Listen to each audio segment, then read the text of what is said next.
അവരുടെ നട്ടലായി പ്രവർത്തിക്കുന്ന ജമാഅത്തെ ഇസ്ലാമിക്കർക്ക് മൗദൂദികൾക്കും ഉള്ളത്.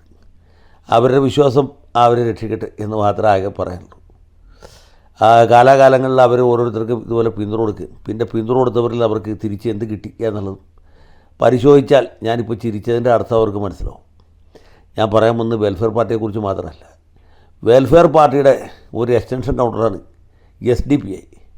വെൽഫെയർ പാർട്ടിക്കാരും മാന്യന്മാരും യോഗ്യന്മാരും അക്രമത്തിന് ഒരുമിടാത്തവരുമാണ് കേരളത്തിൽ. എന്നാൽ ഇവരുടെ ഒരു ഓഫ്ഷൂട്ട് എന്ന് പറയാവുന്ന SDPI, അതായത് പഴയ പോപ്പുലർ ഫ്രണ്ടിൻ്റെ രാഷ്ട്രീയ രൂപമാണ്. ഈ പാർട്ടിക്കാരങ്ങനെ അഹിംസയിൽ വിശ്വസിക്കുന്നവരല്ല. അവർക്ക് രഘുപതി രാഘവ രാജാറാം ഒന്നും കേൾക്കുന്നത് ഇഷ്ടമല്ല. അവരുടെ മുദ്രാവാക്യം അരിയും മലരും വാങ്ങിച്ച് വീട്ടിൽ കാത്തു വച്ചോടാ, കുന്തിരിക്കം വാങ്ങിച്ച് വീട്ടിൽ കാത്തു വച്ചോടാ എന്ന രീതിയിലാണ്. അപ്പോൾ ആ പാർട്ടി ഇത്തവണ മത്സരിക്കുന്നുണ്ട്. 140 മണ്ഡലത്തിൽ മത്സരിക്കുന്നില്ല. അവർക്ക് ശക്തിയുണ്ട്.